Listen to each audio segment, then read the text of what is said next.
Welcome brave souls to Dreadful Diaries, where the shadows whisper secrets and the night holds untold horrors. If you crave the thrill of the unknown, make sure to subscribe and join our community of fellow horror enthusiasts. Now dim the lights, grab a blanket, and let's dive into our first tale of terror.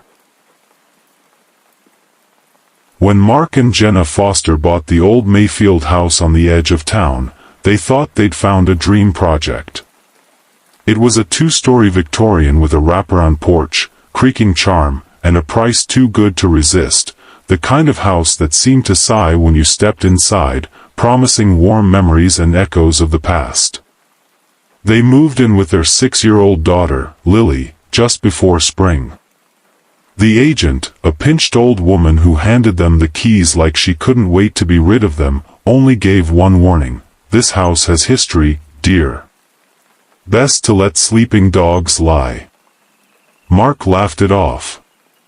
He was a contractor by trade, excited to fix up the old beams and give the place fresh life. Jenna, a local history teacher, fell in love with the original moldings and the crooked attic windows. Lily spent hours exploring the dusty corners, pretending to be a ghost hunter with her toy flashlight.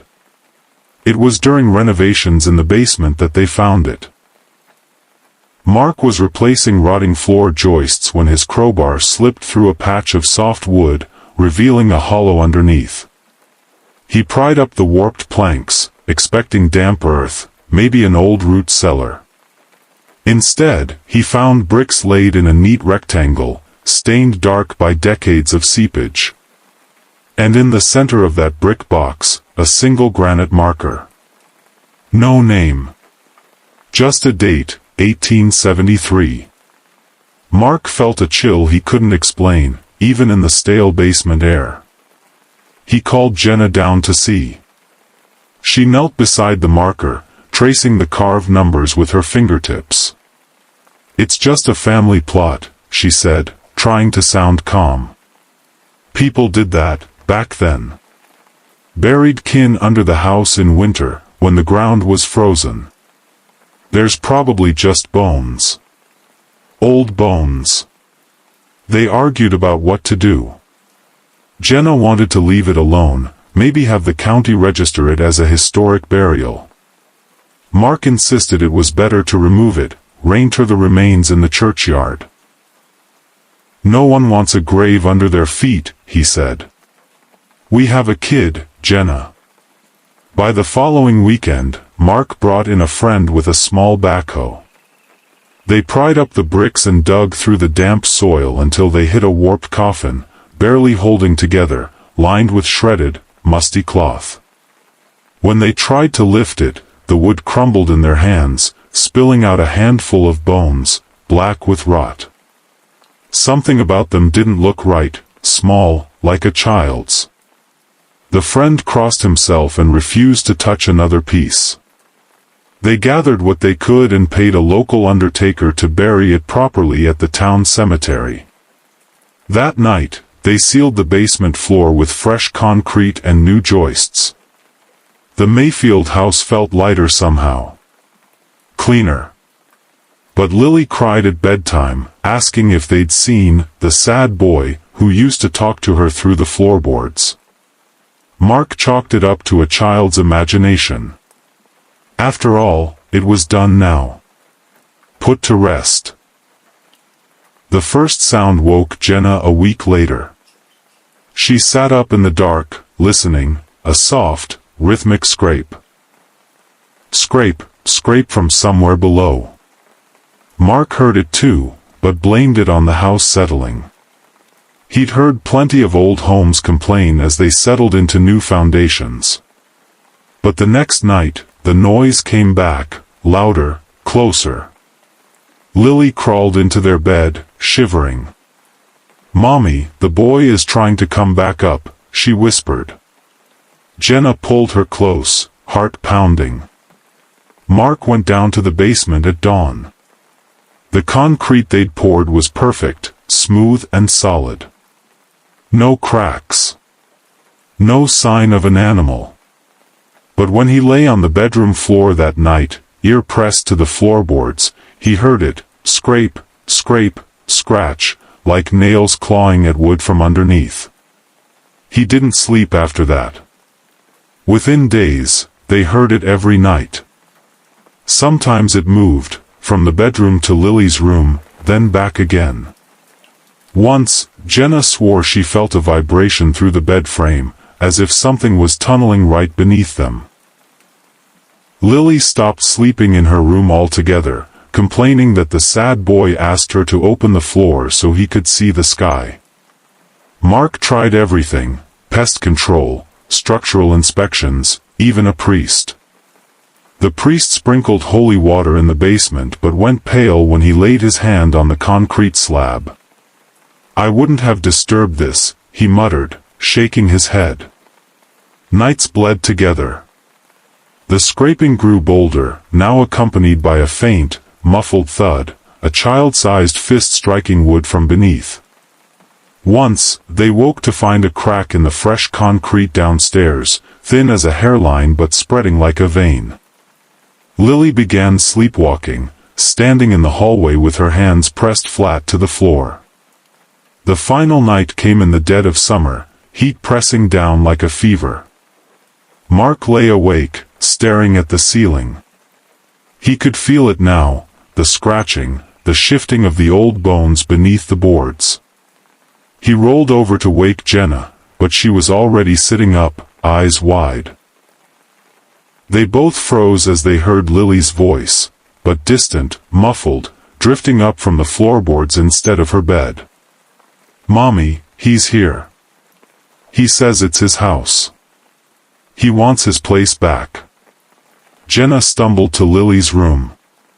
It was empty, her small bed still made, the covers undisturbed. The scratching rose to a frantic digging now, the planks shivering under her bare feet. Mark grabbed a hammer, half crazed, and began tearing up the boards in Lily's room, splinters flying. Beneath them, the soil gaped, dark and wet, pulsing like an open wound. Something pale shifted just below the surface, pushing up through the dirt like a white, grasping hand. When they filled in the police report later, neither Mark nor Jenna could say exactly when they ran. They just remember carrying Lily's favorite blanket, her toy flashlight dropped on the stairs behind them. They never went back for the furniture, the wedding album, or the dusty boxes of old toys. Mayfield House still stands at the end of that cracked lane, historic, the realtor listings say, though no one lives there. They say you can live your whole life in Hollow Creek and never visit the old North Slope. The cemetery up there is older than any of the polished granite rows that line the newer hill, older than the big white church, even older than the abandoned rail depot that used to cough black smoke into the sky like a dying giant. Kids grow up hearing their grandparents whisper, "Don't follow the north path at night, not unless you want to leave a piece of your soul there." Of course, kids never listen. Especially kids like Robbie Quinn, who always needed to see the ghosts for himself. Robbie was 17 the summer he heard about the violinist's grave.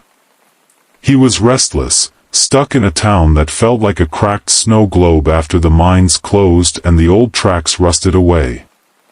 When his older brother left for the city, Robbie started hanging around the old men at the coffee shop, asking for stories.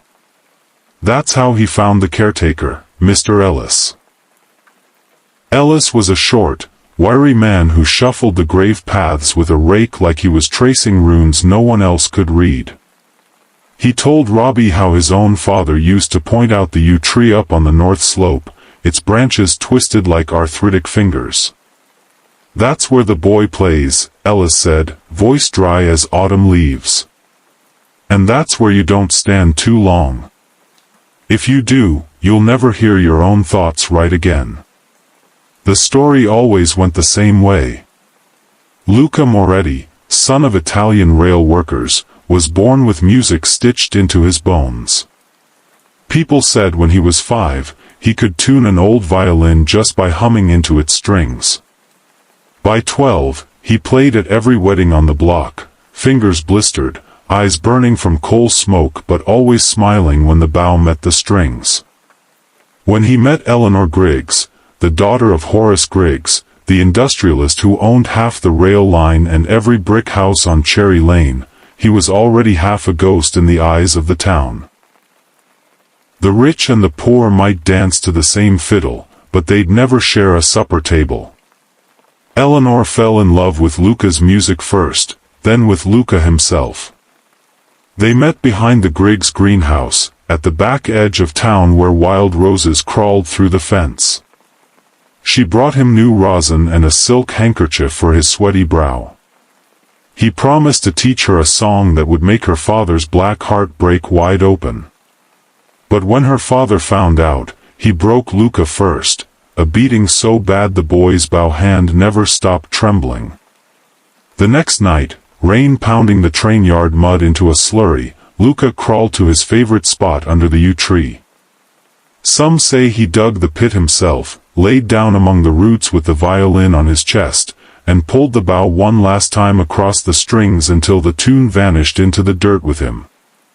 Robbie didn't believe half of it, but he knew he needed to see. So that August, on the anniversary of Luca's death, a date only old Mr. Ellis could remember, Robbie snuck through the rusted north gate with a flashlight, his phone camera, and a six-pack to calm his nerves. The grave wasn't hard to find. The grass grew thicker around it, feeding on the years and the weeping clouds overhead. The yew tree stood hunched over, roots pushing up broken chunks of the marker. The marble was so worn that the only thing left clear was the shape of a violin etched above the half-legible name. Robbie sat cross-legged on the damp ground. Midnight came and went. Crickets chirped, the wind made the branches groan. No ghost. No song. He cracked open another can, annoyed at himself for being scared in the first place. Then he heard it, so faint he thought it was wind at first. A single note, thin as a hairline crack in glass, rising from the soil under his feet. He held his breath. Another note followed, trembling but pure, like someone tuning an instrument just below the roots. The melody came next, low, mournful, weaving through the blades of grass like mist. Robbie's eyes blurred. He felt the hair on his neck stand on end. The tune carried something inside it, grief, yes, but also yearning, like an apology from a heart that never learned how to stop breaking. He tried to record it. His phone picked up nothing but static. He tried to stand, but his knees felt pinned to the dirt. The song crawled through his ribs, found the part of him that missed his brother, that hated his father's silence, that feared he'd never escape this place where the past clung like mud on boots. When it finally stopped, Robbie realized he was crying.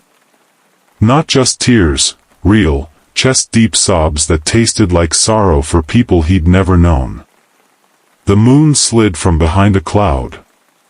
In that silver light, he swore he saw a pale figure under the yew tree, a boy with dark hair falling in his eyes, a battered violin tucked to his chin. Robbie fled. He dropped his phone in the grass and didn't go back for it. Mr. Ellis found him at dawn, huddled outside the caretaker's shed, mud up to his shins. Word got around. Some teenagers called Robbie a liar, but a few others, the ones with old griefs, too, found themselves drifting up that north slope at night. One girl left a bowstring tied to the yew. An old man from Cherry Lane left his father's pocket watch, engraved with initials that matched the Griggs name.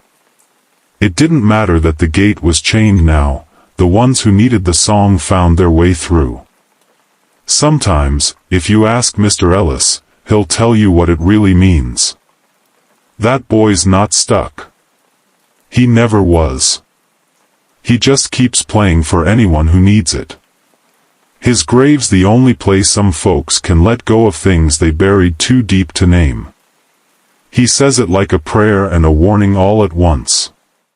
If you stand there tonight, under that crooked yew, between the leaning stones, you might hear it, too. The bough's first trembling stroke. The hush that follows, so full of longing you'd swear the wind itself was weeping. A melody that makes you mourn things you'd think a place like Garrison Hollow would have long forgotten its dead. It's just a smudge on the county map, a crumbling church, a general store that hasn't changed its window display in 20 years, and the hollow itself, a shallow dip of land where mist settles like a shroud when the sun goes down. But the people here remember. They always remember. Especially the crypt. It sits at the far end of St. Agnes churchyard, past rows of moss-bitten stones and iron crosses that rust into the soil. If you stand on the main path, you might not even see it, not until the fog lifts, and the cracked stone door appears like a shadow where it shouldn't be. No one in town goes near it after dusk. Some won't even bury their kin on that side of the graveyard. Not because they're afraid of grave robbers, that's old history. They're afraid of what tries to come out. Mara Atwell never believed any of that nonsense when she first came to Garrison Hollow. She was 29, a city girl with blunt-cut hair and dirt under her nails from years of tending urban gardens and restoring abandoned lots. She'd always loved old buildings, old places. They felt like puzzles begging to be solved. When her aunt, the last Atwell living in Garrison Hollow, passed, Mara inherited the caretaker's cottage behind St. Agnes. No one else wanted it. So she came, telling herself it was just for a season. Clean up the cottage, sell it, maybe fix up the churchyard. The people in town eyed her warily, but she figured they'd warm up. They didn't. Her first morning, Mara brought coffee to the local vicar, a bent old man named Father Finch who never quite looked her in the eye. She asked him about the crypt. He flinched as if she'd slapped him. "It's chained for a reason," he said. "Your family knew that once. You do well to remember." But he wouldn't say more. Not about the rusted iron links wrapped crosswise over the stone door, nor the rotted sign nailed into the grass in front of it, "No entry after dusk by order of the parish." The lettering was faded, but someone kept replacing the nails when they popped loose. Curiosity is its own kind of hunger. Mara found herself drawn to the crypt each dusk, standing on the gravel path while the fog rolled in like a tide.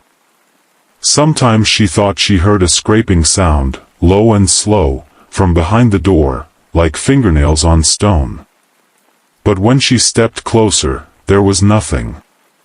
Just her own breath in the dark.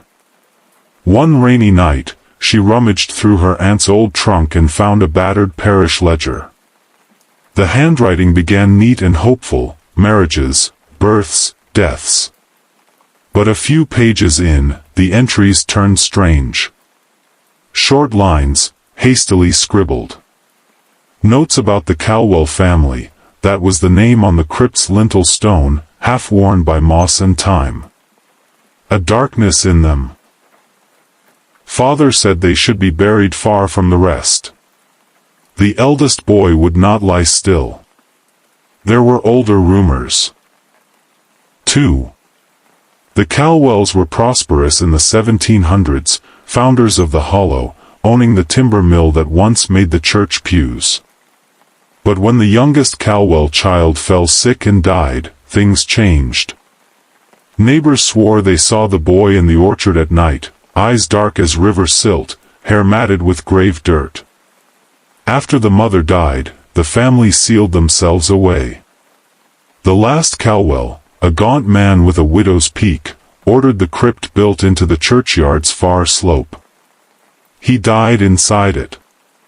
They say the gravedigger heard him wailing as he laid the final stone.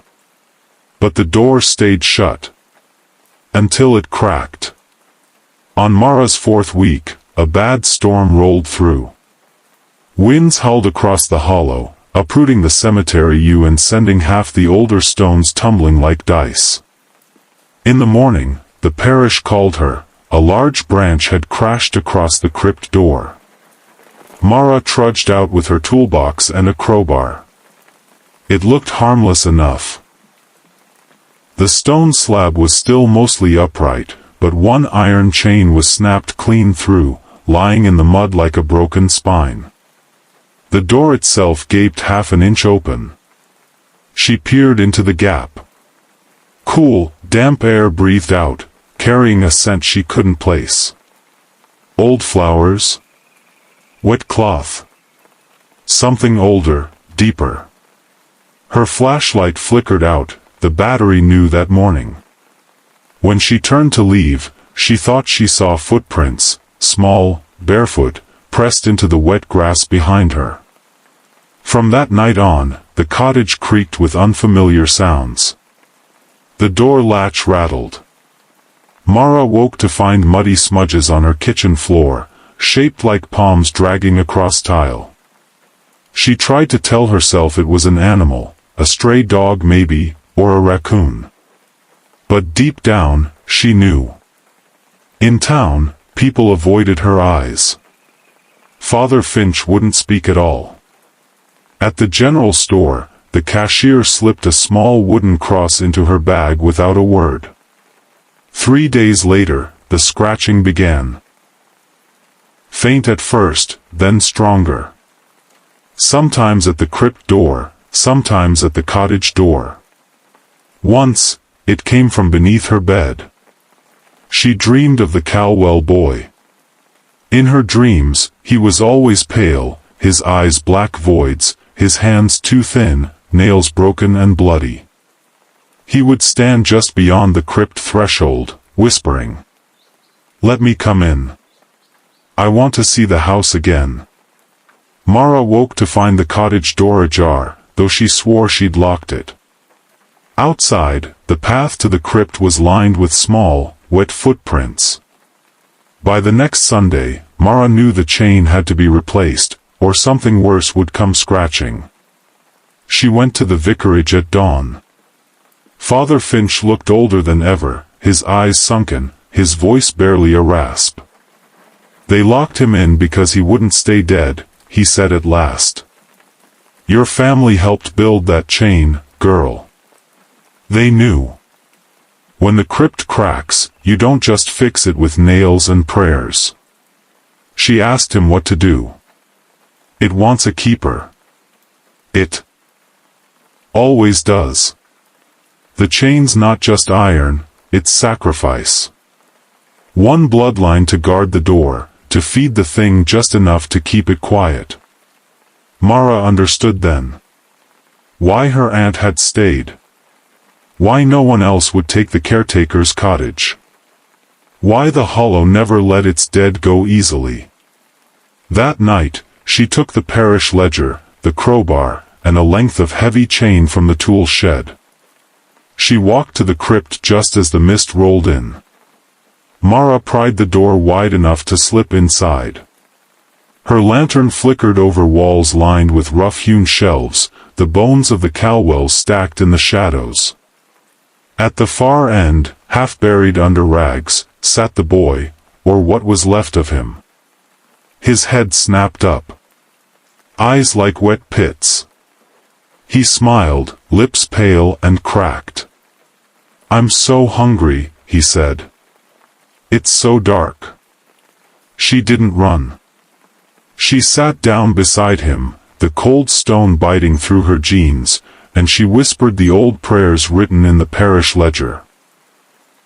The ones that promised to bind the restless, to lull the hungry ones to sleep. Outside, the villagers gathered when they heard the final clang of the chain being drawn tight. The door sealed once more, the fresh iron wound crisscrossed like a brand. They found Mara's boots outside the threshold, wet with graveyard dew. They never found her body. Years passed. The grass grew thick around the crypt again. The chain rusted, but it stayed whole. People in Garrison Hollow still bury their dead far from the north slope. They tell their children not to stand too close when the mist comes down. And when the new caretaker, always an Atwill, always someone whose blood remembers, comes to lay fresh flowers on the threshold each spring, they swear they hear a quiet scratching from the other side of the stone. Not to break free, no. Just to remind them. The door is closed. The chain holds. But what's inside never really sleeps. Samuel Wren always hated cemeteries, but it wasn't the usual fear of ghosts that made his skin crawl. It was the stillness, the way the air felt heavy and wrong, like the dead hadn't given up all their breath yet. Even as a boy, he'd lag behind when his parents brought him to visit his grandparents' plot on the west side of Maybury Cemetery, the oldest graveyard in town.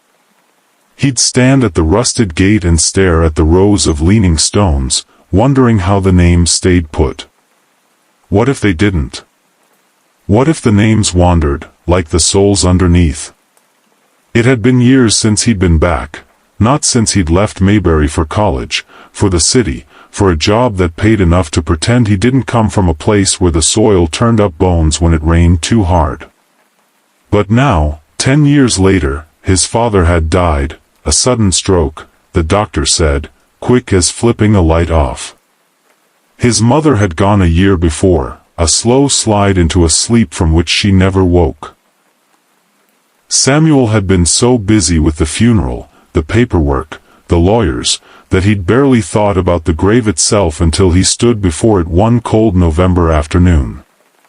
The sky was slate gray, a bruise of clouds hanging low enough to brush the tops of the ancient oaks that ringed the plot. There was no caretaker in sight, just the wind rattling dead leaves against the marble stones. He carried a single bouquet of lilies wrapped in white paper, the stems trembling in his grip.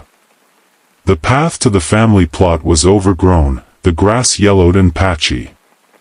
He stepped carefully around a toppled headstone, someone else's name, someone else's grief, and there it was, the Wren family plot. His father had bought the double plot 25 years ago, back when his mother first fell ill and he was terrified of leaving her alone even in the ground. Samuel remembered him saying, "We'll rest together, boy. No matter what happens, we stay together." Back then, the idea of death had been abstract to Samuel, a vague shadow far down a hallway he wasn't ready to walk. Now, standing at the foot of the grave, it felt closer than he'd ever wanted. He stopped. The flowers slipped from his fingers, landing in the frost-tipped grass. He blinked once, twice, waiting for the letters to change. They didn't. The granite marker, polished dark gray with a border of carved ivy, no longer bore the names of Alan and Margaret Wren. Instead, in deep, clean letters that looked freshly etched, it read, Samuel Allen Wren. Beloved son. Born 1985, died 2025. Below that, in smaller script, together in the end. His breath fogged the stone. He stumbled back a step, the heels of his shoes sinking into the soft earth. He looked to his left, to the grave that should have held his mother.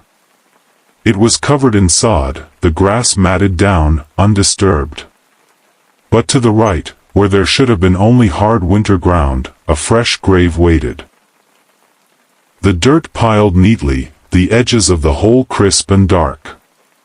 Samuel's heart hammered against his ribs. He dropped to his knees, scraping his palms on the rough stone.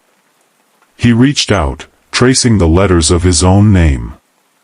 The grooves felt sharp, the fresh cuts of a chisel biting into the granite. This was no prank, it was too perfect, too real. A sound rustled behind him, the hush of footsteps through leaves. He turned, expecting a groundskeeper, a mourner, someone who could tell him this was a mistake. But the path was empty. The wind had died. The whole cemetery felt like it was holding its breath, waiting for him to do something. He tried to laugh, but the sound came out thin and dry. He pulled out his phone and took a photo, half expecting the letters to blur into nonsense when he looked at the screen. They didn't. He made himself stand. He looked for the caretaker's shed, the little green hut near the south gate, but the windows were dark. He called the number on the cemetery's brass plaque by the main road, but it rang 4 times and dropped to a voicemail box that was full. He left anyway. "This is Samuel Wren, my parents' grave. There's been a mistake, call me back." He waited. No one called back. That night, he stayed at his parents' old house on the edge of town. He hadn't wanted to sell it yet. It still smelled like his father's pipe tobacco and the rose soap his mother kept in the guest bathroom. He made coffee just to keep busy, but the taste turned his stomach. The photo sat on the table beside him, the granite letters glowing in the phone's blue light. His own name. His death year, the same as this year. He ran his thumb over the date until the screen went dark. Sleep didn't come easy. When it did, it brought dreams, the graveyard at dusk, the stones leaning in like silent judges. In the dream, he stood at the edge of the open grave, looking down into the dark. There was something at the bottom. A shape that looked just like him, curled up in a suit and tie, eyes closed, lips blue. The wind whispered from the open hole, "Together in the end."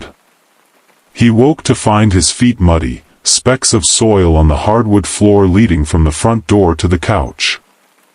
He checked the locks. They were still bolted tight. The next day he went to the cemetery office in town, a converted brick house behind the old church. The woman at the front desk, a thin older lady with a smoker's cough, pulled up the plot records. "I'm sorry, Mr. Wren," she said, peering at her computer. "It says right here, plot 42B, double burial. Alan and Margaret Wren, date of death for your father last month, interred, wait." She squinted, tapping the screen. "That can't be right." "What?" Samuel asked, leaning over the counter. She turned the screen so he could see. Next to the plot number was a new entry, time-stamped 2 days ago. Plot 42B, Wren, Samuel Allen. Born 1985, died 2025. "It's probably a clerical error," she said quickly, though her voice wavered. "We sometimes get duplicate files when we digitize the old paper records. I'll send a note to the caretaker to have the stone checked." "Who changed it?" Samuel asked. "Someone had to carve the stone. They dug a grave for me." "Who does that?" She couldn't answer him. She gave him the caretaker's name, Leonard Parr, but when Samuel went back that afternoon, the shed was still locked, the lights off. A note pinned to the door flapped in the wind, "Back tomorrow." But tomorrow came, and Leonard never did. That night, Samuel drank bourbon until the fire in the hearth blurred into embers. He opened the photo again, zooming in on the lettering. He noticed something he hadn't before, a faint shadow at the edge of the grave, a figure standing behind him. He could just make out the shape of a coat, the curve of a pale face, eyes like dark wells. He told himself it was a trick of the light. He told himself a lot of things. The dreams returned. He saw his parents, sitting on the edge of the open grave. They looked younger than he remembered, his mother's hair still dark, his father's face unlined. They smiled at him with a warmth that made his chest ache. But when they spoke, their mouths moved in silence, only the wind carried the words, "Together in the end." You're home now." The next morning, he woke to find dirt under his fingernails. He called his friend Liza, an old high school buddy who'd stayed in Mayberry. She was the town's unofficial historian, running the local archive out of what used to be the postmaster's house. "You look like hell," she said when he showed up at her door. She poured him coffee that smelled like burnt earth. He told her everything, the stone, the grave, the dreams. She chewed her lip as she listened. "Do you remember the old stories about the Wren plot?" she asked. "The way my grandma told it, your family was part of a burial society back when the town was founded. They did these swaps, they'd bury one body for another. No one really knew what it meant." "That's not a thing," Samuel said, but his voice cracked. He remembered the way his father had said we'll rest together, like a promise. Or a bargain. "I have some papers in the archive," Liza said. She rummaged through an old file cabinet, pulling out a yellowed ledger wrapped in twine. It smelled like mildew and coal smoke. She flipped through until she found a page marked with a rust-brown stain. "Look, 1872. Exchange of name and flesh. Soil must know the dead is paid. Family must lie together. It's old folklore, Sam. People believed the dead had to be balanced." "Balanced how?" "Sometimes, if someone was meant to die but didn't, the grave would call them back. The marker would change. The earth would dig the hole. It wasn't malicious, just the way things were kept right." Samuel stared at the ledger, the looping script like a snare around his heart. "So what? My parents died, and now the ground wants me too?" "Maybe," Liza whispered. "Maybe your name was always meant to be there." He left her house with the ledger clutched to his. As if the thin pages could keep the darkness at bay. That night, the dreams came again, but this time, he didn't wake on the couch. He woke standing at the edge of the fresh grave, the wind cold against his face, the dirt at his feet soft as ash. The stone glowed in the moonlight, his name etched deep. His parents stood behind him, hands on his shoulders, guiding him forward. Together in the end. He fell, or maybe he stepped, it didn't matter. The soil closed over him like a blanket. He felt the cold seep through his bones, the weight of the earth pressing down. He tried to scream, but the soil filled his mouth, his lungs, until he was part of it, until the world above faded into nothing but dark, dark silence. When the caretaker found the grave the next morning, it was filled. The stone was as it should be, Samuel Allen Wren, beloved son, together in the end. No sign of struggle. No footprints. Just the fresh flowers Samuel had dropped days before, wilted now, pressed into the sod as if they'd been waiting for him all along. Some say if you stand by the Wren plot at dusk, you can see him, Samuel, standing just behind the stone, his eyes empty, his mouth moving soundlessly as he watches the town he never really left. The grave was always his. The earth just waited until he remembered. After all, the dead don't sleep until the names are right. And the soil never forgets.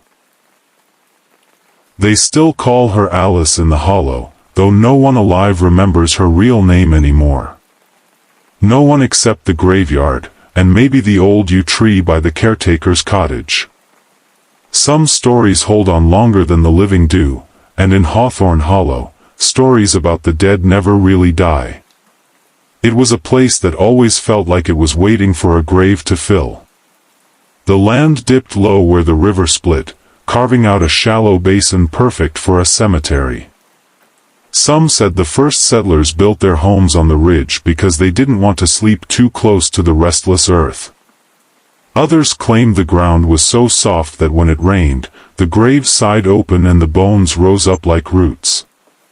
The hollow had always had a gravekeeper, and for nearly 30 years, that man was Thomas Brant. He was not a big man, slight shoulders, hair like iron filings, a face that looked carved out of worry, but he was steady. He lived in the caretaker's cottage just inside the north gate, a square little house with peeling paint and a stoop where he'd sit in the evenings, smoking a pipe and watching the dusk settle over the stones. Thomas was not meant to be a father. He'd tell you that himself.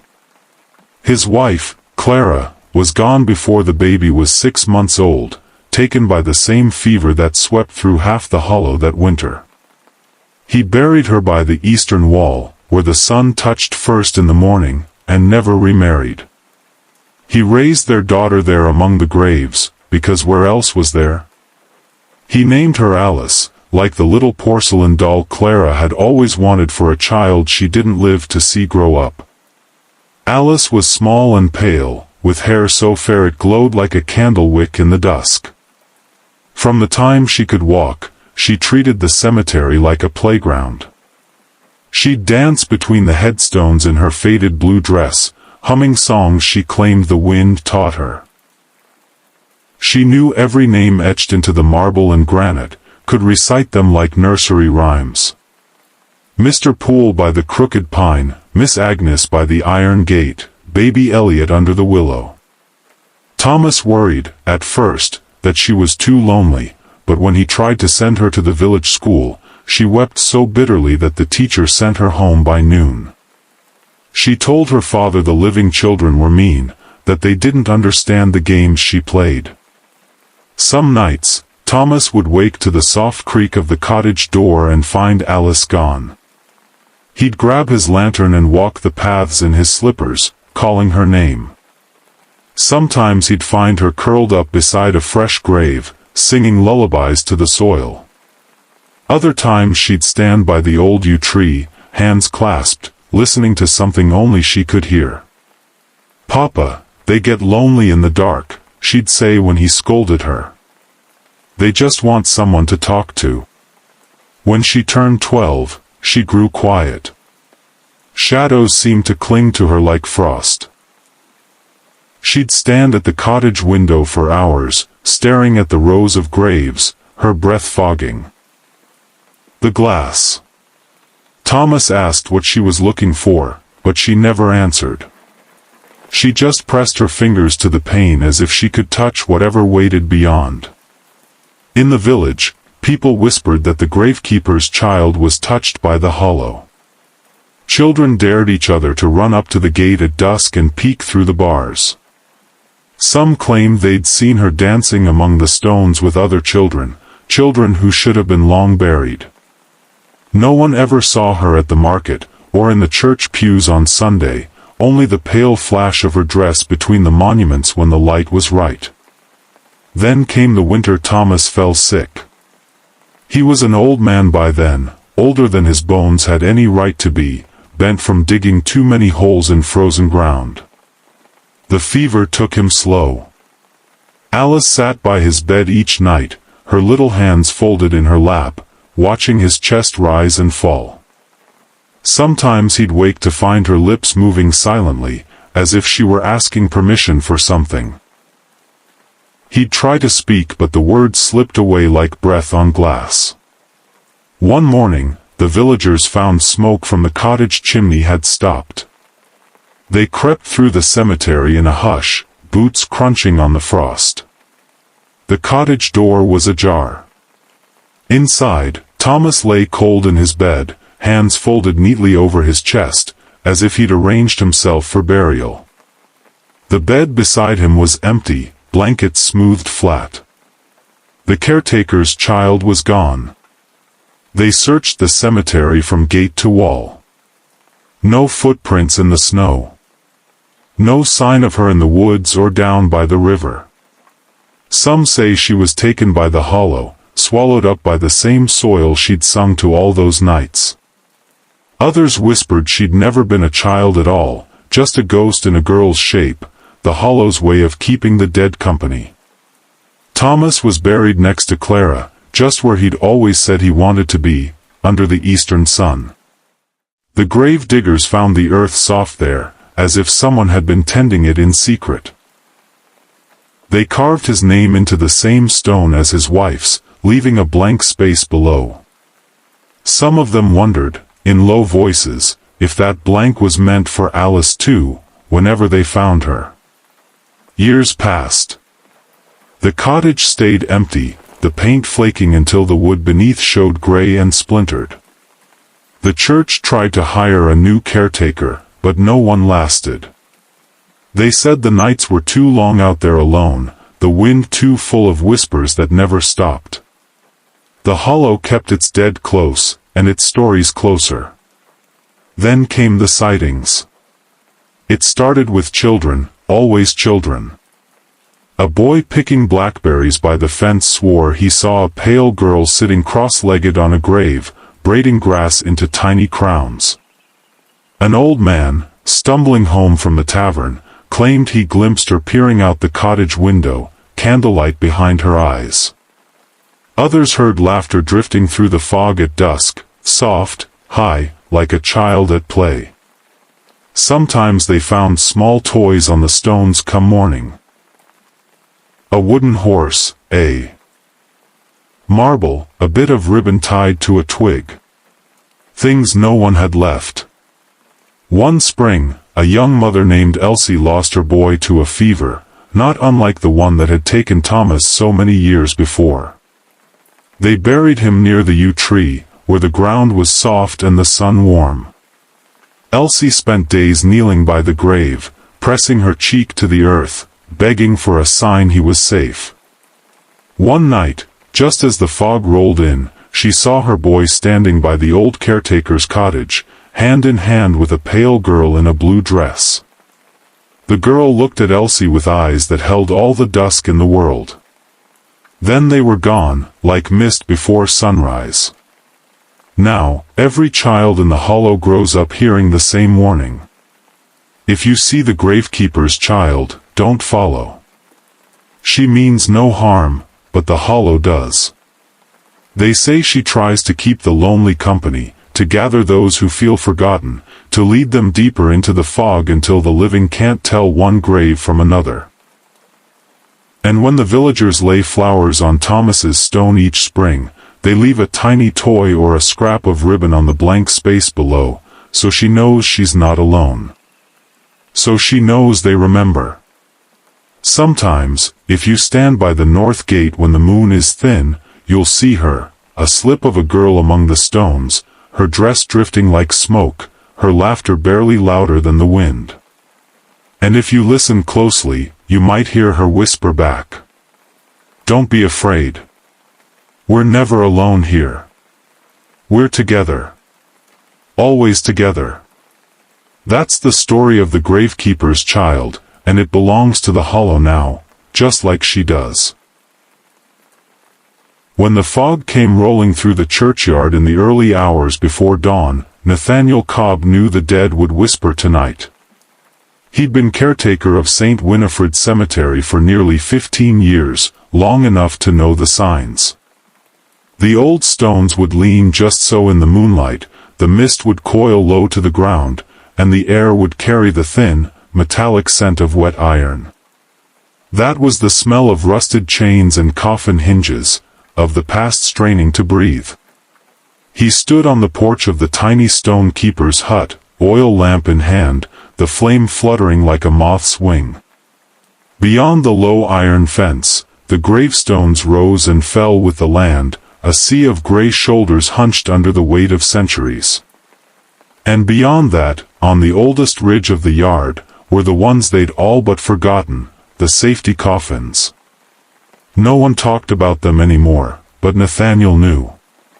He'd found the records in the vicar's old ledger his first winter here. The Black Death, cholera. They buried folks so fast they feared some might still breathe. So they built the coffins with air pipes, and ran a thin cord from the corpse's finger to a little brass bell above the grave. A final safeguard, should the dead prove not so dead. Most of the bells had rusted away long ago. They were just quaint local lore now, the sort of story you told children to keep them close to the cottage after dark. But Nathaniel never found them quaint. Some nights, when the wind was just right, he swore he could hear the faintest tinkling through the fog. Always from the same ridge. Tonight, though, it wasn't the wind. It started just after the church bell tolled 3, the hour when the living sleep deepest, and the dead, they say, wake to stretch their limbs. Nathaniel was brewing tea, the kettle hissing on the old iron stove, when he heard it, a thin, clear ring, like a tiny hand tapping glass. He froze, the cup rattling in his hand. No mistake. It came again, ring, ring. Ring, like a heartbeat made of brass. He left the tea, grabbed his shovel and the lantern, and stepped into the mist. The fog swallowed the lamp's glow before it reached 10 feet, but Nathaniel knew the path by heart. His boots squelched in the wet grass, the night air cold enough to sting his lungs. The bell led him onward, each peal sharp and precise, never frantic, just insistent, as if the hand on the cord knew exactly what it was doing. When he reached the ridge, he saw it, a single bell, its iron pole leaning like an old soldier at rest, the cord taut and trembling. The grave below was one of the oldest, its stone so weathered the name was half-eaten by moss. But he knew it. Jonathan Hale, 1785 to 1822. Consumption, the record said. Or so they'd thought. Nathaniel dropped to his knees, breath fogging the metal. The bell gave a final ring and fell silent. He pressed his palm to the dirt. Still. But deep down, he felt it, the slow, cold pulse of something waiting. He dug. The soil came away in wet clumps, the lantern swaying on a hook driven into the marker. Sweat prickled at the back of his neck despite the chill. The shovel struck wood, a dull, hollow thud. He wiped his brow with a shaking hand. The coffin was intact, its iron fixtures orange with rust. For a moment he hesitated. He could feel his heart pounding in his throat. He'd heard of caretakers who found bodies alive, stories from the old days, when they opened the lid to find bloody claw marks inside, eyes wide with terror. But this was a grave nearly 200 years old. It should be bones, at best. Dust, more likely. Yet the bell had rung. He pried the lid open. The hinges squealed like an animal in pain. The lantern light fell across the interior, the silk lining long rotted to gray shreds. But there were no bones, no rags of burial clothes. Just a single object, a mirror. An oval, set in a tarnished brass frame, its glass milky with age yet somehow catching the lamp's glow like a captive flame. Nathaniel reached in with trembling fingers. The glass was warm. He pulled it out, nearly dropping it when he caught his reflection. It was him, but younger, eyes wide and dark, hair black as pitch. He hadn't looked like that in 30 years. The figure in the mirror lifted a hand, pressing it to the glass from the inside.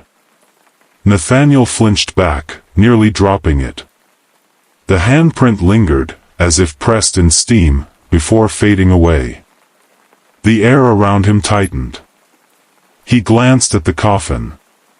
The bell cord inside lay coiled neatly, as though no hand had ever tugged it. The air pipe was choked with earth, roots twisting through the iron. There was no way it could have rung. Yet above the grave, the bell gave one soft chime, though the cord lay still. Nathaniel stumbled to his feet, cradling the mirror against his chest like a shield. The mist seemed to close in, thicker now, coiling around his boots. He thought of the old stories, how some mirrors were said to trap souls, how the dying were laid to rest with one so their spirit could find its way. But why ring the bell? He took the mirror back to the cottage. All night he sat by the stove, staring into the glass. Each time he looked, his reflection seemed different, older, younger, sometimes not himself at all. Once, he saw a child's face, pale and thin, eyes sunken as if from hunger. It looked at him with a sorrow so deep he nearly smashed the mirror to be free of it. Sleep came in snatches.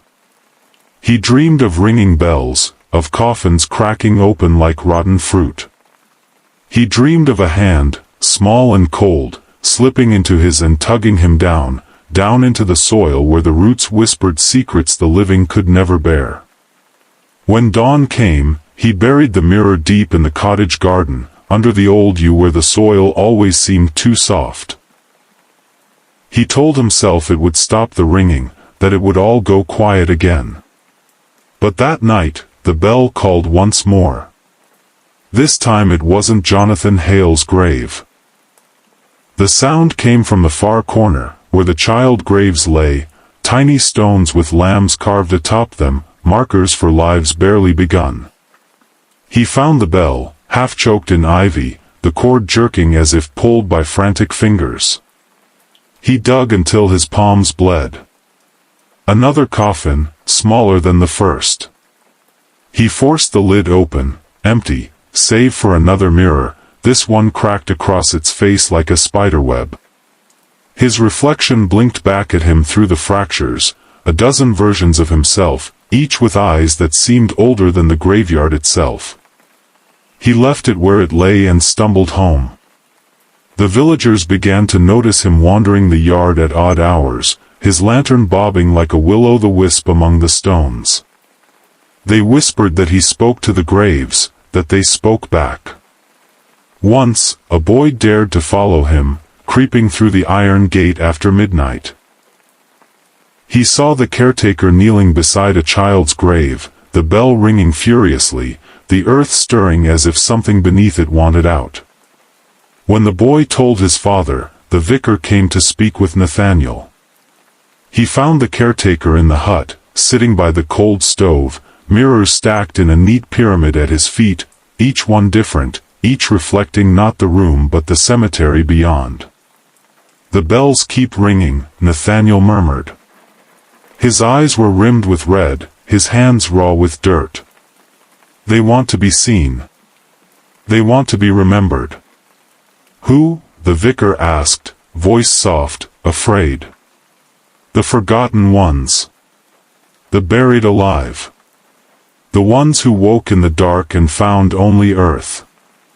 The mirrors were to free them, but the bells never stop." They buried Nathaniel that winter when the frost came early and the yew tree's roots split the garden soil like bones cracking in a grave. Some said they found him clutching a bell cord in one hand, a mirror in the other, eyes wide open as if still listening for the sound. No one tends the safety coffins now. The cords rotted away long ago, the bells swallowed by ivy and time. But sometimes, when the fog rolls through St. Winifred's at the hour between dusk and dawn, you might hear it, a faint, steady ring, deep beneath your feet. If you find the courage to dig, they say you'll find a mirror waiting for you. And if you look too long into that glass, you'll see your own grave behind your shoulder, the bell rope tied to your wrist, just waiting for you to wake up. After all, in St. Winifred's, the dead don't rest until the ringing stops. And the ringing never stops. Jackson Orrick had spent his entire adult life hunting the dead. Not in the way ghost hunters do, prowling crumbling mansions with recorders and EMF meters. No, Jackson hunted paper ghosts. He sifted through birth ledgers, handwritten marriage licenses, half-burned census records. He took pride in untangling bloodlines that knotted themselves around centuries of secrets. It was neat work, most days, safe work, he liked to think. The dead didn't follow you home when you only met them in ink and yellowed photographs. When the letter came, he'd been up to his elbows in a stack of moldy church records from rural Maine. It was a crisp envelope, no return address, just his name written in a delicate, looping script that looked almost Victorian. Inside, one sentence. You missed one. That was it. No signature. Just a slip of paper, the letters so precise they might have been etched by a quill. Jackson turned it over and over, but the back was blank. He spent the rest of the afternoon pacing his tiny Boston apartment, the stacks of files mocking him. Missed one? Missed what? Jackson was good, meticulous to the point of madness, his colleagues said. If there was a loose thread, he pulled it until the entire family tapestry lay naked on the table. That night, he poured himself a double shot of cheap bourbon and went back through the file. He'd been tracing the Hayward line, a Massachusetts family whose roots wound back to the colonial days, farmers, fishermen, soldiers, a suicide here, a tuberculosis victim there. The usual tragedies. But he knew the tree was complete. He'd spent months cross-checking every grave in the old Stonehill Cemetery where the Haywoods were buried. The next morning, he drove north, a stubborn itch under his skin that wouldn't let him be. The letter had no name, but he felt it, it was Stonehill. One more trip, he told himself, just to be sure. Just to prove the whisper in his mind wrong. The cemetery lay at the end of a forgotten dirt road, half swallowed by pine and tangled underbrush. Most people in town didn't even know it existed anymore. He parked by the rusted gate, the hinges whining like old bones when he pushed them open. The air smelled of pine needles and damp stone. A single crow perched on a leaning obelisk, cawing once before flapping away. He knew these graves, they were as familiar to him as the back of his hand. The Hayward plot lay in the far corner, past a row of ancient sycamores that dripped with moss. He checked each stone, Elias Hayward, 1824 to 1891, Margaret Hayward, 1829 to 1905. On and on, neat and orderly. All accounted for. Then he saw it. A marker set apart from the rest, half sunken, swallowed by weeds and bramble. He was certain he hadn't noticed it before. The stone was rough granite, chipped at the corners, the name nearly obscured by centuries of rain. He crouched, scraping away moss with the edge of his notebook. His breath caught in his throat. There it was, clear as any page he'd ever transcribed. Jackson M. Orrick. Born June 18, 1987. Died October 11, 2025. His mind did the math automatically. Today was October 10th, tomorrow. A cold laugh bubbled up in his chest, dying on his lips. He ran his fingers over the letters. No mistake. His name. His birth date. The same looping script from the letter carved into the granite. His phone had no signal, of course it didn't. The road back was a rutted trail choked with wet leaves. He barely remembered the drive to the nearest diner, a low-slung building off Route 7 that smelled of burnt coffee and fryer oil. He ordered a coffee he didn't drink and spread his notes across the cracked vinyl booth. Somewhere in these papers was the answer. A prank, maybe, but who would bury a stone this deep in the woods?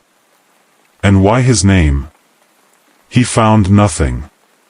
No mention of an Orrick in the Hayward line, no buried branch that would explain the link. When the waitress came to refill his cup, he startled so badly he nearly knocked his files to the floor. "You look like you seen a ghost," she said, eyeing his scattered papers. "Maybe I have," he said. The laugh that escaped this time sounded more like a sob. "Stonehill?" she asked, tapping the cemetery map he'd sketched on a napkin. His eyes snapped up. "You know it?" "Sure. My granddad used to tell stories about it. Said it was cursed ground. The Haywoods did some bad things. Left folks buried wrong." She lowered her voice. "They say some family lines are like knots. You pull on the wrong thread, you end up tied in it yourself." Jackson stared. "What do you mean, buried wrong?" The waitress shrugged. "Just stories. Old folks used to say the family made a pact. Trade one life for another. Keep the tree growing straight. Or maybe just to keep it from dying altogether." He laughed again, a raw bark that turned heads in the diner. He scraped up his notes, stuffed them into his bag, and fled to his car. All the way home, the woods seemed closer than they should be, the trees leaning toward the road as if to whisper secrets through the glass. He didn't sleep that night. He dug deeper instead, pulling up every record he could find on the Haywoods, court papers, handwritten confessions, yellowed family Bibles. What he found made his skin crawl. In 1822, a young Hayward woman, Eliza, had given birth to a child out of wedlock. The baby vanished before its first birthday. Whispers of a stillborn, but no grave marker. In the same ledger, a note in the margin, an Oric boy taken instead. The rest of the page was smudged, the ink bloomed by water damage, as if someone had tried to scrub the truth away. A trade. A life for a life. The name Oric nestled like a weed in the Hayward tree. It wasn't enough to make sense, not yet. He needed to see that stone again. Needed to prove it wasn't real, that his mind hadn't cracked after years of chasing shadows. At dawn, he drove back to Stonehill. The fog clung thick between the gravestones. He found the plot again, heart pounding. The stone was gone. He clawed through the brambles, scraping his knuckles raw. No sign of disturbed earth, no indentation where the grave had been. He collapsed to his knees, dirt caked under his nails. That's when he heard the voices, soft, like distant singing, drifting through the sycamores. He turned, expecting to see the source. Nothing. But when he looked down, he realized his palm rested on something hard beneath the dirt. A corner of granite. He dug with his hands until the letters emerged once more, Jackson M. Oric. This time, a new line had been added. Beneath the date of death was a single word, witness. He stumbled back, falling onto a bed of wet leaves. The word burned into his mind like a brand. Witness to what? That night, he dreamed of the graveyard. In the dream, the sycamores bled sap that ran red as wine. The gravestones moved, circling him like wolves. And the stone, his stone, cracked open like a mouth, whispering his name in a voice that was not his own. He woke with the taste of soil in his mouth. The next day, the day marked on the stone, he did what any good genealogist would do, he dug. He bought a cheap spade and returned to Stonehill at dusk. The wind was sharp, carrying the scent of old, cold earth. He found the stone exactly where he'd left it, now standing upright as if it had always been there. He pressed his palm to it. The granite felt warm. He set the spade into the soil and turned the first scoop. The ground was soft, as if freshly filled. He dug until the hole gaped wide enough to swallow him to the waist. The spade struck wood. His breath clouded in the cold. He scraped away the dirt, revealing the lid of a coffin. There was no nameplate, just that same looping script, etched into the rotting boards, Jackson M. Orrick. His knees buckled. He sat back on his heels, the spade clattering to the dirt. He told himself not to open it. He opened it. Inside lay a mirror, an old, silver-backed piece of glass, its surface clouded with age. For a heartbeat, he saw only his own reflection, the lines on his face deeper than he remembered, his eyes hollow, ringed with shadows. Then the glass cleared. He saw the Haywoods, rows and rows of them, standing behind him among the graves. Their faces were thin, pale, their eyes black as polished stone. They opened their mouths as one, and in the dream logic that now governed him, he heard the voice from the letter, "You missed one." The mirror grew warm in his hands. He dropped it. It fell into the coffin and shattered like a bone under a boot. The earth trembled. The sycamores shivered, shedding leaves that fell like scraps of old parchment. A wind howled through the hollow, pulling at him, dragging him forward. When they found him the next morning, he was lying in the grave, the coffin closed over him, the soil smoothed flat as if no one had ever dug it. His name was carved on the stone above, exactly as. When Mara Wilson was 5, she lost her mother on the first Sunday of September. She didn't remember the smell of the hospital or the color of the room, but she remembered the weight of her father's hand on her small shoulder, pressing her closer to his leg like he was afraid she might float away. The funeral was short, but the grief stretched on, a black thread sewing every morning shut before the day could begin. Mara clung to her doll for comfort, a soft-bodied thing with porcelain hands and face, a faded blue dress, and eyes that closed when you tilted her backward. Her mother had given it to her the Christmas before she got sick. To keep you company when I'm not around. In the days after the burial, Mara wouldn't let it go. She slept with it tucked under her chin, one hand wound tight around its cloth arm. The grown-ups thought it was sweet, until the day Mara asked if she could leave it at the grave. "It's her favorite too," Mara insisted, voice high and small. "If I leave her Miss Daisy, she won't be so lonely." Her father knelt beside her in the damp grass by the gravestone. His eyes were raw, rimmed red from nights spent awake in the living room, staring at the wall where his wife's pictures used to hang. He brushed a curl from Mara's face. "Are you sure, baby? You love that doll?" Mara nodded. "She needs her more than I do." So they laid Miss Daisy beside the simple granite marker, Judith and Wilson, beloved mother. Mara tucked the doll in like she was putting her to bed, smoothing the frayed dress, arranging the porcelain hands over her still chest. She kissed her fingers and pressed them to the grave. They left her there, a tiny sentry to watch over a mother who no longer needed watching. Autumn came down hard that year. Leaves slicked the pavement like wet coins, and rain lashed the windows every few days, rattling the loose panes in the old farmhouse Mara and her father shared with her grandparents.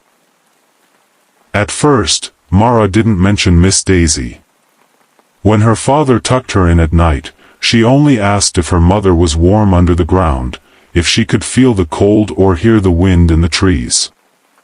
Then, one morning, just before Halloween, her grandmother opened the front door to find something propped against the threshold, Miss Daisy, mud caked up to her chin, one porcelain hand clutching a limp cluster of dead wildflowers.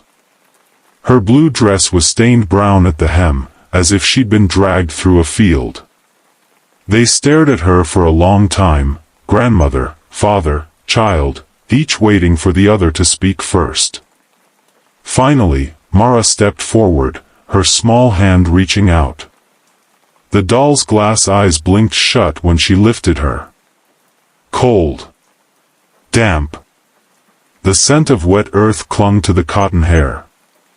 Her father demanded an explanation, but from whom? The groundskeeper at St. Agnes said no one had disturbed Judith Wilson's grave. Maybe teenagers, he suggested with a nervous shrug. Kids did strange things. Pranks. Stealing. Flowers and trinkets. Who knows? They washed the doll.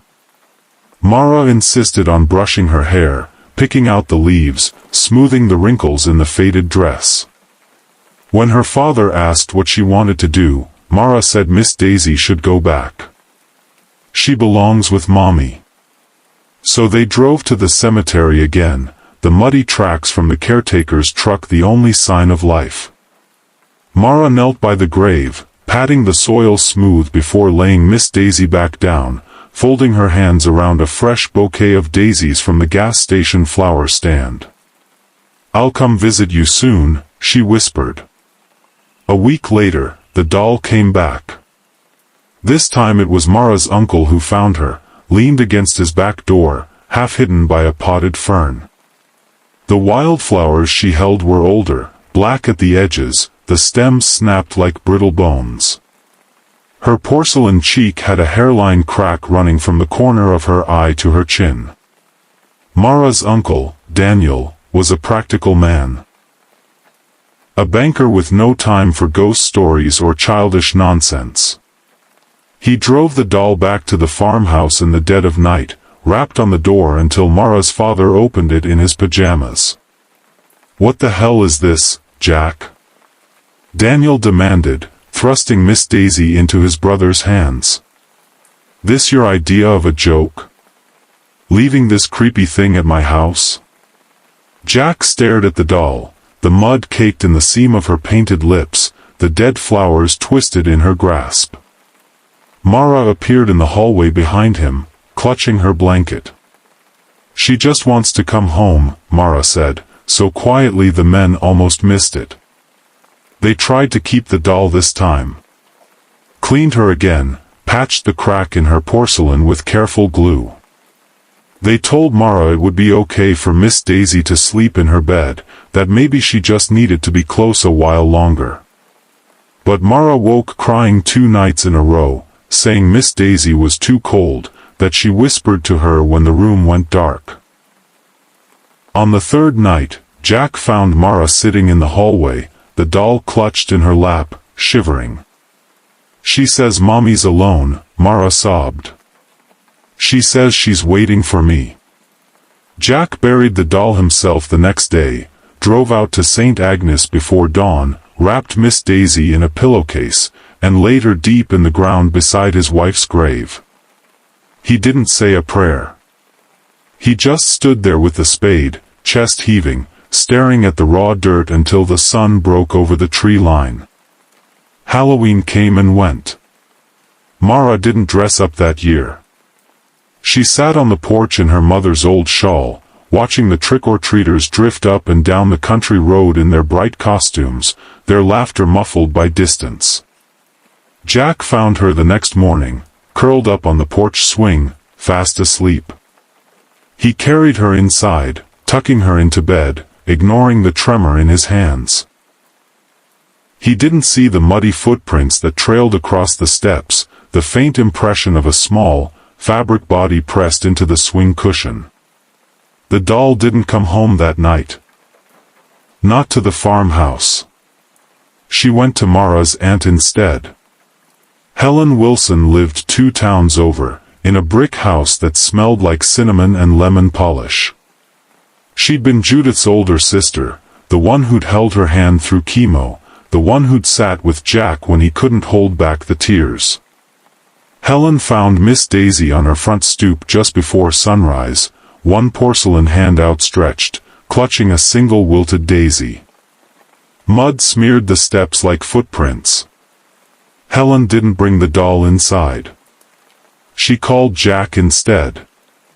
They spoke in clipped whispers while Mara ate cereal in the next room, humming to herself. "What do we do?" Helen asked. Her voice cracked on the last word. "I don't know," Jack said. He pressed his palm to the window, staring out at the backyard where Mara's swing set creaked in the wind. Just keep her. For now." But Helen didn't keep her. She took Miss Daisy to the church thrift shop that same afternoon. Left her in a cardboard box with a handful of old books and a chipped teapot. When she drove home, she kept checking her rearview mirror, half expecting to see the doll in the back seat. That night, the thrift shop burned to the ground. The fire marshal never found the source, faulty wiring, maybe. Insurance would cover it, they said. Nothing irreplaceable lost. Except Miss Daisy. Or so they thought. 2 days later, Mara's grandmother woke to the sound of tapping on the kitchen door, 3 soft knocks, like a child asking to come in. She shuffled down the hallway, tugging her robe tight against the draft. When she flicked on the porch light, she nearly screamed. There, propped against the door, sat Miss Daisy. Her porcelain hands were empty this time, but her dress was slick with ash, black streaks smudged across her pale painted face. Mara's grandmother sank into the nearest chair, clutching her chest. She didn't open the door. She waited until dawn, the doll's wide glass eyes staring at her through the window. They buried her one last time. All of them, Jack, Mara, her grandparents, her uncle and aunt, stood in a tight circle around Judith's grave. Jack held the doll in both hands like an offering.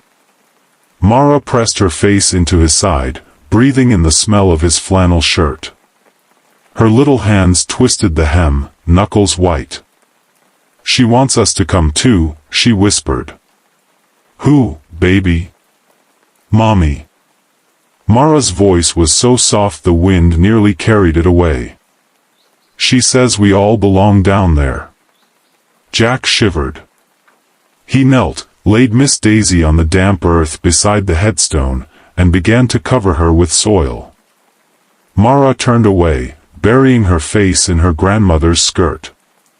When the last clod of dirt fell, they stood there in silence, listening to the wind whistle through the bare branches above. No one spoke on the drive home. Jack carried Mara to bed, brushing a curl from her forehead the way her mother used to do. He sat up that night, every creak of the old farmhouse making his skin crawl. He thought about digging her up again, smashing the doll, burning it, scattering the pieces across the fields. But something inside him knew it wouldn't matter. Some things you can't bury. Some grief won't stay in the ground. Mara started talking to someone at night. At first, Jack thought it was normal. Kids talk to shadows, invent friends to fill the gaps. But sometimes he'd pass her bedroom door and hear the soft, rhythmic tone of her voice, low and urgent, like she was repeating a message she'd been given. "Daisy says she misses you, Mommy. I miss you too. Are you warm? Are you cold? Daisy says you're cold. Daisy says we should come keep you warm." He couldn't bring himself to open the door. When the first snow fell, he found a trail of tiny footprints in the yard, not Mara's, too small, the pattern too neat. They led from the edge of the woods to the back porch, and then nowhere at all. Like they'd sunk into the frozen ground. That night, he dreamed of his wife standing in the garden, Miss Daisy cradled in her arms. Judith's hair was long and tangled with grave dirt. She smiled at him, lips cracked and black with soil, and when she opened her mouth to speak, her voice was Mara's. "Come home, Daddy." Jack moved them away the following spring.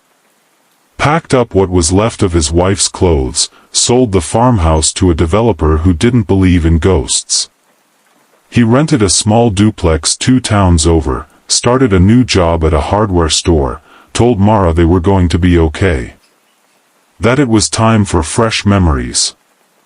He didn't tell her he'd seen Miss Daisy once more, perched on the porch swing the night before they left, her blue dress flapping in the wind, her porcelain hands full of daisies so fresh they dripped dew onto the old wood. He didn't tell her he'd smashed the doll with a hammer, wrapped the pieces in burlap, and dropped them off the county bridge into the river. He told himself it was enough. Years later, Mara would sometimes wake in the middle of the night, heart pounding, the scent of wet earth clinging to her sheets. She'd hear soft footsteps in the hallway, the faint scrape of porcelain fingers against the floorboards. She'd pull her blankets tight around her shoulders and whisper to the darkness, "I'm not ready yet." The footsteps would pause.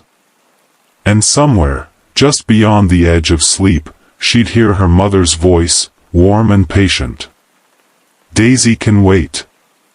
And the next morning, tucked beneath her pillow or propped against her door, she'd find a single wilted daisy, and the faint impression of small, muddy feet.